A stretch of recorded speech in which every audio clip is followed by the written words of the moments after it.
80 vjeçari Shefit Rapaj vrau me pushk bashkëshorten e tij Dashuri Rapaj pas ditën e kësaj të martën në Roskovec. Menjëherë më pas ai dha fund edhe jetës së tij. Gruaja 75 vjeçare u qellua nga burri i saj brenda shtëpisë së tyre, ndërsa nga fqinjët mësohet se kishin rreth 20 vjet që jetonin në këtë zonë, pasi ishin zhvendosur nga Levani i Beratit. Ata ishin prindër të 9 fëmijëve, 3 vajza dhe 6 djem, shumica e të cilëve jetojnë në emigracion. Vetëm njëri prej djemve banonte me ta dhe është shoqëruar në komisariat për të dhënë dëshminë e tij lidhur me ngjarjen.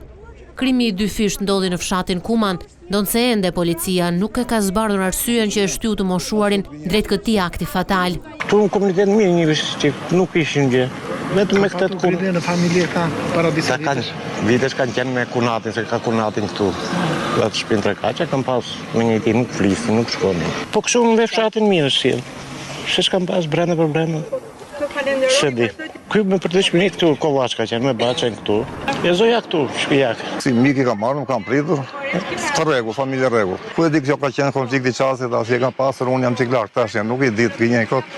Unë them atë që di. Banorë të tjerë nga zona bëjnë me dje se në familje kanë ekzistuar konflikte të vazhdueshme ndër vite, madje vetëm 4 ditë më parë, në banesën e tyre kishte ndërhyrë edhe policia për të sqaruar mosmarrveshjet mes çiftit. Po të njëjtët thonë se rreth 10 vite më parë, i moshuari kishte tentuar të jepte fund jetës me armë zjarri, por të gjitha këto deklarata mbeten për tu verifikuar nga hetuesit.